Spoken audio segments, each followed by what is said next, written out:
We're here. It's a beautiful day. This is the round of 32 Group 4 Placement Match A for Season 1 of the Manifold TCG Promotional League. We're excited because we just got the ETA for when the mass production is going to make landfall, and these guys are excited because they're about to win a game of Manifold. Well, one of them is. I'm Brad. With me here as always is Adam. Adam, who do we got? Hey everyone, we've got Sean versus McKinnon here. Starting off, Sean's deck list is Athena Chryssy. What is this? It's weird, it's cool, I'm hyped. So Athena will activate a character when you play a structure, and Chryssy will survive until the end, because Chryssy, if you ever put damage into Chryssy, she just shoves it off onto Athena, so you got to kill Athena first. Which means structures that put dice counters on characters is the theme of Sean's deck. Yeah, Sean's one of our out-of-towners, so we don't get to see him every week, and we have never seen a deck like this before. I'm so excited. And he's up against McKinnon. McKinnon is he's one of our locals, but he's not one of our regulars. This is probably his 5th game of Manifold, if I had to guess. Yeah. Huh. He decided he wanted to play. I started to teach him. I showed him some of the decks that I put together. He tried this one, and he was like, no, this one. Yeah. I don't need to see anything else. This is Barica Lucca. Yeah, this is your baby. Yeah, this is my baby. So there's another attachment deck. Lucca can die first. He gives you a reward for putting attachments on him. He rolls bonus dice. And Barica can heal, but she can't heal herself. So she really incentivizes you to attack her. So both of these are kind of flagship decks where we're putting resources into making sure our flagship makes it to the end of the game. Yes, exactly. In a very different way. Very different ways. It is cool that they are kind of a mirror that way. Right, and it's green-blue against red-yellow. Yeah. Like, these are the same deck. Yeah. They don't have any of the same cards in them. And they work very differently. All right, I'm very excited. Our players are ready at the table. Let's see what we got. Yeah, so McKinnon won the die roll. McKinnon's going to be going first, and it looks like he's going to be playing a Templar Armaments on Lucca. Great, so just a bunch of stats. Lucca will roll an extra red dice, and that's all the fancy stuff. Yeah, this deck has some really powerful attachments. It has Blessing of the Cloth, and it has Earthbinder, and this Templar Armaments is not a very powerful card. Yeah. But it's the curve filler. Yeah. You just need another thing that rolls dice, and here it is, dice. and it does its job. Yeah, it's absolutely fine. Just a pile of stats. Sean, on the other side, will play a 4-cost card that has terrible stats, but a bunch of cool tricks. They're not terrible. It rolls 3 boon dice and gives you fine. something else. It's hard to figure out just how good remove a dice to modify one is, but I would think we can all agree it's not nothing. Yeah. I just mean compared to Templar Armaments. So play Velmer Circus, trigger, put 2 white counters on Chryssy, and then Athena trigger, because you play a structure, will activate Chryssy. Oh, that's so weird. So I said these are both flagship decks, and I probably said they're both attachment decks, but like Sean's not really an attachment deck. No. You said flagship. I don't think you said attachment. Oh, great. Yeah, they do this very differently. Like I said, structures that put dice counters on characters is the thing. Okay. And so those are like really hard to control. Yeah. There aren't good ways to remove counters from heroes other than kill the hero. Yeah. And killing Chryssy is already your win condition. Yeah, this deck's awesome. Okay. Yeah. So let's do an energy ability check, right? Because we just played Velmer Circus. So Sean is making a bunch of white dice. Yep. Athena, we've seen her plenty in this tournament. She allows you to resolve dice as physical damage. Yep. She's going to die first. Yes. So at the end of the game, Sean will have draw 1. Okay. Just not what you want there necessarily. Yeah. That's fine. It lets you turn your energy into tactical rerolls at a really tempo inefficient rate. It doesn't kill people. No, it does not. Velmer Circus will roll a dice and remove a dice to modify 1. Great. And McKinnon will, now done with cards, or no, you can still activate Barica. Never mind me. Witchfire here will deal 1 damage to Athena. And then it's still McKinnon's turn, so he will resolve 2 mental damage. Yeah, all right. Yeah. So it's not a very efficient Witchfire. Witchfire can do a bunch of cool stuff. But at the end of the day, 1 damage is 1 damage. Yeah, you don't have a lot of opportunities to turn your cards into damage without spending gems. And so if McKinnon just has the gem, you just spend the gem, get your yield. Yep, resolve some more dice. Eventually, Barica will be activated, but I think Barica is waiting to activate until Lucca takes damage. Yeah, that's always awkward in the first round because Yeah. the damage is going to go into Barica. Maybe. But like maybe, yeah, exactly. Maybe it doesn't. Yeah, there's a there's a whole big argument you can have about, do you go for Lucca first or Barica first?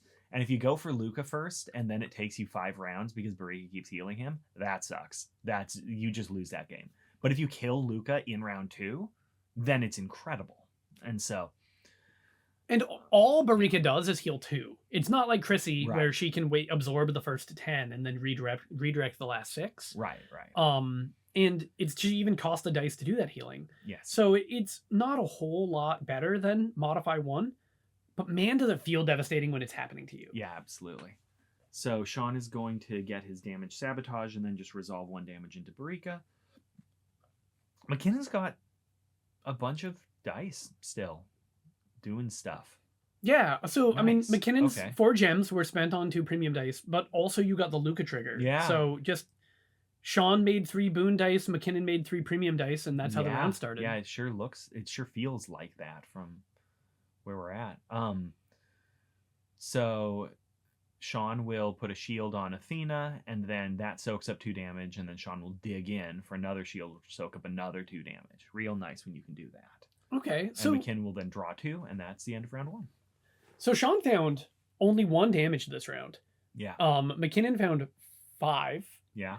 But neither of those numbers, like, you know, a Yeah. delta of 4, like clearly McKinnon had the better round, Yeah, it matters. but trivially. yes, I agree. Neither of these players had an incredible, 11 damage round 1 or anything like that.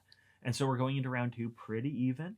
And I'm excited to see what our players do. We're going to be starting off with Sean, having dug in. And the thing we really don't know is, stats-wise, how much better is the Temple Armaments than the Wilmer Circus? Sure. Excuse me. Nice. 3 gems for Sean will be Meltdown here, which will kill the Templar armaments. Great. Yeah, and that's a weakness that the Circus does not have. Yes, that's true. That's one of the cool parts about putting your dice counters. Okay. There you go. Yeah, sure. So Return to Soil on McKinnon's part will take out the Velmer Circus. Yep, so all of the downside that Sean had realized because he had played this weaker, weird dice counter card, all of that converts into upside Yeah. when they trade with removal. And you can see here, this is the whole thing. This is the whole point. The when you put your dice counters elsewhere, then your thing that gets killed doesn't lose all of its stats.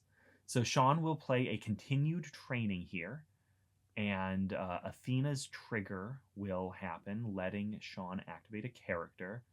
I think he should activate Athena here, so he can activate the continued training to make another counter with the Chryssy. But it looks like Sean's going to be activating Chryssy with Athena's trigger. Yeah, Rolling that a bunch of dice. that was very not greedy. Yes. Yeah, yes, it was in fact very not greedy. I mean, McKinnon has plenty of, well, I don't know if it's plenty, but McKinnon has at least 1 Sever the Ties in his deck, I think, which would be nice into this continued training. So, But then again, Yes. we're talking about Yeah. everything Sean does is so resilient to removal. Yeah. If McKinnon does the Sever the Ties here, Sean got 1 black counter. yeah. And is 1 black counter worth the 1 gem? Maybe, but McKinnon is not going to have a relevant play with his remaining 1 gem. Right. And there's the thing, Sever the Ties. So Return to Soil and Sever the Ties on McKinnon's side here will really, really showcase why Velmer Circus and Continued Training are in Sean's deck. Because look at that, we have 2 white counters and a black counter left over. And That's awesome. Let me tell you, as a Barica Lucca player myself, when you get to go 4-cost attachment or blessings in round 1, and then in round 2 you go removal spell, you're over the moon. Those games go so well for you. But in this matchup, it's not working. Yeah, both of those things didn't work out very well. Yeah, you're not. That's so cool. You don't have anything on the table. Yeah. So Sean now has all his dice in play and will be resolving damage into Barica, which means it's not going into Lucca. So McKinnon can safely activate Barica here. And we'll just be resolving damage all the way down, it looks like. Yeah. For the most part. And McKinnon is still not behind in the race. Sure. I can't quite tell how the dice are going to resolve because I don't know where the dig in is going to happen. Yeah. But McKinnon's going to do something like 4 damage. Going to put Sean down to 5 or maybe 7. That's pretty good. Or maybe 3. and McKinnon's Barica is still going to be at 7 or 8. But Sean has put 3 more dice on the table, and McKinnon's added nothing. Yes. Very cool. 2 damage here into Athena. Sean will probably dig in. Yep. Sean's going to dig in. And then modify into 2 damage. Take off your shield. Hit you for 2 damage. Yep. Perfect. So, yeah. You're right that McKinnon's still winning the race here. Which is... But the delta has shrunk, right? The delta has shrunk. It was a 4-point delta in round 1, and it's a 3-point delta now. Neat. Yeah, okay, cool. Into round 3. Yeah, this matchup is weird and cool. Now, 8 to 5 is that weird point where this round could end with Athena dying and Barica living. You're right. And that all other things being equal, would be a pretty substantial advantage. I agree. Yeah. Now, Sean's deck isn't... Okay, cool. Here we go. Don't mind me. Here's Tactical Brilliance. Tactical Brilliance is a rarely seen card that is really cool here. So it's going to put a green counter on Chryssy, and then Athena trigger will allow Sean to activate either Athena or Chryssy. And if McKinnon kills his Tactical Brilliance, it doesn't matter. The green counter is still on Chryssy. Yep. There are very few tools in Tyrant Sentinels to remove counters from heroes. Yeah. There might be no tools to remove counters from heroes because yes, Continued Training did it before the errata. Yes, but it no longer does that. No, it does not. Which means McKinnon's only way forward from here is to match power with power. Yes. And now this blue-green deck can absolutely do that. If McKinnon's play is Blessing the Cloth into Earthbinder, yeah, then McKinnon's going to do a ton of damage. But if McKinnon's sitting on Strike Downs and Excommunicatuses and Return to Soils, which looks like what's a lot of that hand, those are not going to find good targets. Blessing of the Cloth here is a good start. So that's just going to roll 2 premium dice and an extra red off Lucca. Nice. 2 damage is what Lucca likes to do. Oh, man. And Sean's deck doesn't have a lot of the cheap defensive tools that we're used to seeing. There are no sleight of hands. There's no back alley deals. There's no follow the trails.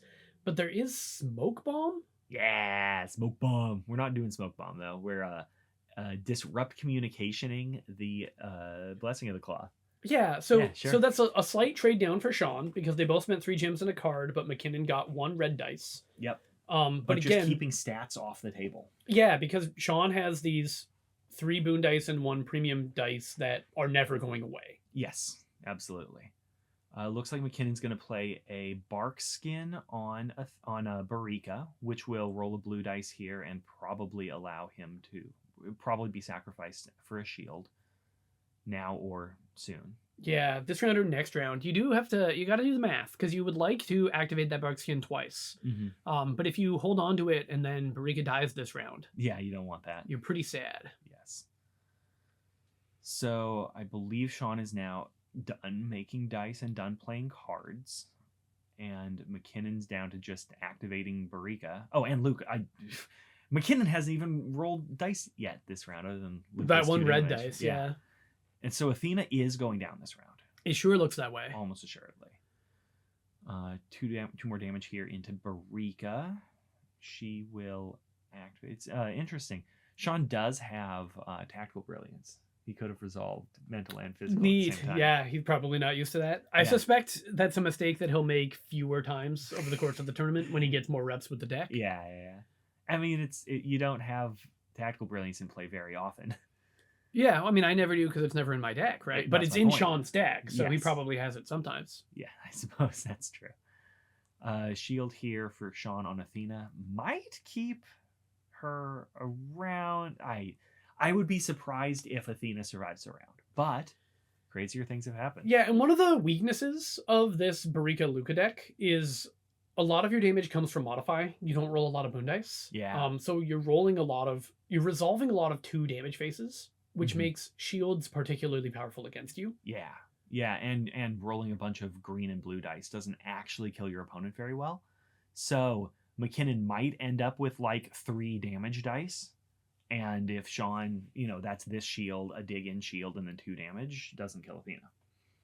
And now that's probably not where we're ending up here. Yeah, but I guess there's 1 damage showing right now, and there's 2 modify showing, and that makes 3 damage dice, and that doesn't kill Athena. We're like 40% for that to be how this round goes, I think. I guess exactly what's on the table plays exactly the way you described. Yeah. So it's up to McKinnon to disrupt that status quo and make something happen. Cool. So McKinnon will play a diplomatic meeting, forcing Sean to reroll a dice, upgrading it from energy into damage, it looks like, unfortunately, blanking a dice, and removing a dice. It's interesting if he's going to remove a premium dice to get rid of reroll equity, or just remove the damage. Yeah, remove a premium dice, it looks like. One of the Wrens. Yeah, okay. How many cards does McKinnon have in hand? I'm going to go with 4. He has Excommunicatus, he has Strike Down. Maybe only a 3. He has a Starfallen Warrior as well, I saw. And that looks like an Oxidized that we just caught a glimpse of, but I'm not confident in that. Yeah, because once Sean has Sean had 2 Rend there, and so you got to start thinking of, that's an Oxidized. You got to start thinking about, well, what if Sean resolves 2 Rend here and modifies into 2 more, and now suddenly McKinnon doesn't have a hand or anything on play, But it doesn't look like that's how this round is going to go. So Sean will take off Barica's shield. Yeah, it looks like this is playing out exactly the way you described. McKinnon has to modify slowly because he's resolving 1 real modify and 1 energy is modify. And just discarding a bunch of cards after being rended to roll your green dice, hopefully hitting damage, your blue dice, hopefully hitting damage, just isn't going to get there. So it'll turn into just barely enough damage not to kill Athena. Yep. Cool. We talk about how important breakpoints are, and it's like, the delta is going back to 5, right? But so McKinnon won this round. McKinnon did 2 more damage than Sean did this round. Yeah, but Sean added stats. And McKinnon was 1 damage away from a really meaningful advantage. And instead what he has is, I guess, some technical dice lead, damage lead. Yeah, interesting. Very interesting. Yeah, one health less on each hero would have changed everything. Yeah, it would have helped McKinnon out quite a bit. Yep. Now, McKinnon does have, I'm pretty sure McKinnon has Starfallen Warrior in hand. So that might kill Athena here. Oh, interesting. Which is really neat. Yeah. But Sean will get to play a continued training because he dug in, putting a black counter on Chryssy. And that lets him activate his Athena because of the Athena trigger. There we go. So he locked in those dice. Very nice. Yeah, just getting full value out of the tempo from that Athena. It awarded him 2 bonus shields, which were both necessary in order to keep Athena alive this round. Yeah. That's crazy. That's awesome. I love it. All right, what we got? We got Starfallen Warrior. But do you do the damage, or do you just roll the red? Absolutely. Yeah? Yeah, just it trades 2 shields for 4 damage. So how does this work, Brad? Can Chryssy redirect her damage? Oh, neat. Okay. So 2 damage is being dealt to Athena and 2 damage is being dealt to Chryssy. What happened? I don't actually remember the answer. Yeah, no, I know the answer to this question.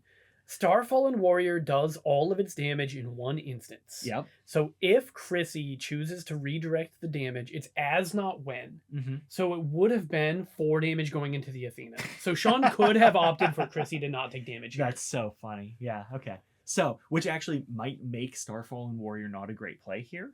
But if your opponent doesn't know and you don't know. Yeah, then it works out. Cool. Oh man, that's cool. Yeah, that was a fun one. Yeah, there's a weird rules interaction. I guess it works kind of how I would expect it to. But either way, this Chryssy is now huge. Chryssy is the Sean's last hero because that's how Chryssy works, and she's got so much going on for her. What is that? 4 green dice, red, double white, double black, and she'll just keep growing over the course of the game. At least crazy. And she can resolve both her damage types at the same time. Yeah. So the tempo coming out of Sean for the rest of the game, it's crazy. It's going to be insane. Yeah. So we're going to find ourselves. We talked about this with Eurus. We talked about this with red-green structures. We don't talk about tempo that often. Sure. But the big thing that tempo does is it steals close games. Yep. Because if both players are at 6 life, or even if you're at 2 life and your opponent's at 6 life, if you can make and deal that 6 damage right now, Mhm. It doesn't matter that your opponent's going to kill you this round. It doesn't matter Agreed. if they're going to kill you by more. The game's over and you won. Yes, yeah. And so this giant Chryssy and this tactical brilliance is going to be very good at winning a close game. That is absolutely true. Contraband dealer here has 2 blank white dice to turn into green dice on Sean's side. That's a good use of your energy dice after Athena's dead. Yeah, and McKinnon earlier last round he had the tactical reroll away one of his bad removal spells with no targets, and the one he chose to discard was the XCOM. Yeah, and the other thing, the Starfallen Warrior that would have cleaned this up nicely, already got played this round. Yeah, so Contraband Dealer's fragility is not likely to be a problem this game. Yeah, absolutely. And when this card lives... Oh, he's so good. This is a lot of stats. Yep, so Contraband Dealer will roll black-white on his own, and then eat those 2 blank white dice to create 2 green dice. And there we go, whole pile. Hey, Brad, Sean has an overcharge in his hand. If Sean has a tactical brilliance in play and only mental damage... What happens with overcharge? All right. So overcharge lets you take the resolve physical damage action and resolve and add 2 to that value. Mm-hmm. And tactical brilliance lets you resolve dice showing mental damage as if they showed physical damage. So you can resolve them during the resolve physical damage action. You absolutely All this to say, yes, this works with overcharge. However, if we had a mental damage overcharge, tactical brilliance would not work with your physical damage. Correct. Yeah. Which we don't. And that's okay. Yet. Yeah, yet. True. So Sean's deck is cool and has weird interactions like that. Yeah, this is fun. I didn't get to see this gameplay somehow. Yeah, you didn't hear about it? No. And this is cool. Yeah. We had some Chryssy questions come up after this, but I didn't get to answer any of these Chryssy questions. Yep. So Sean will finish off Barica, and McKinnon will, looks like, tactical reroll here. Just trying to get anything out of these relatively few premium dice, because McKinnon still has such a small board state. McKinnon played Starfallen Warrior and what else this round? Anything?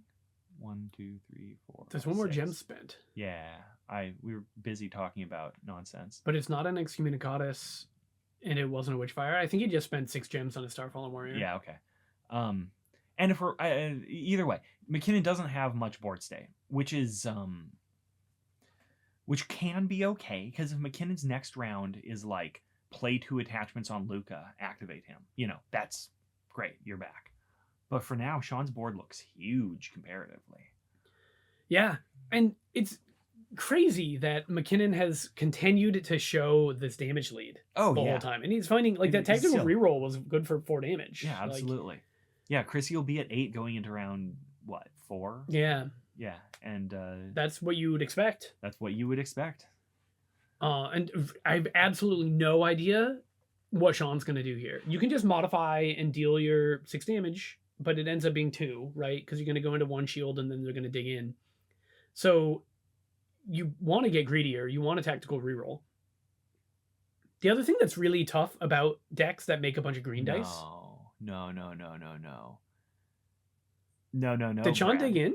Sean did, in fact. That's where that shield came from. Sean dug in. Okay. Okay. So here we are. Lucca has 16 health. Chryssy has 10.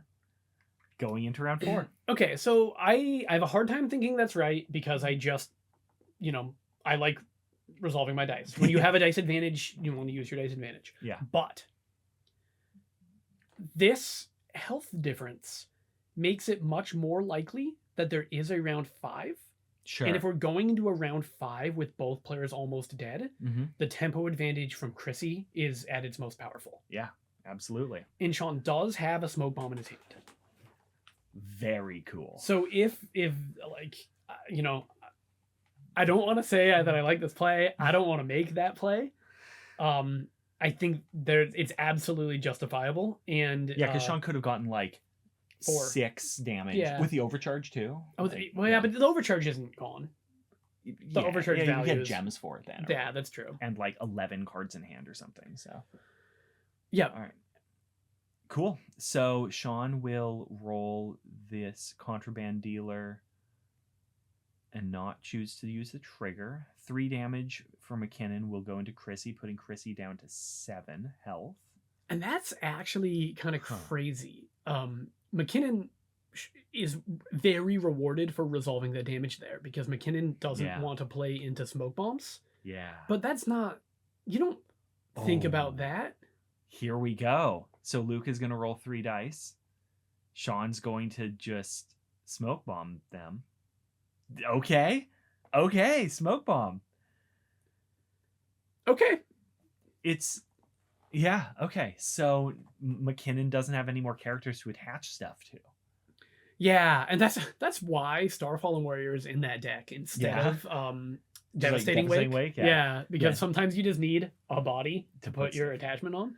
Wow. Okay. So McKinnon might just not make any more dice. That can't be true. McKinnon has cards in his hand. He's got 8 gems. He's gonna play something. Yeah, I mean, maybe. It could be Crackle. Yeah. That's not dice. That's not dice. Is there Haunting Winds over there? There's not. That deck does not currently play Haunting Winds. That deck is boring. After watching a bunch of games in this tournament series, I've come around so far on Haunting Winds. That card's so good. Yeah, Haunting Winds has seen so much play in this tournament. So it looks like McKinnon has 2 cards in hand. Diplomatic Meeting and Examine the Specimens? Yup. That's nothing. I mean, it'll kill the contraband dealer or whatever. But it's not dice. It also didn't. Yeah, the contraband dealer's here. Yeah. Okay. So McKinnon... Wait, is Sean just killing him? Maybe 2, 4, 6, 7, 8, 9, 10, 11. We have a diplomatic meeting we're resolving. Right yeah, and there's going to be a dig in.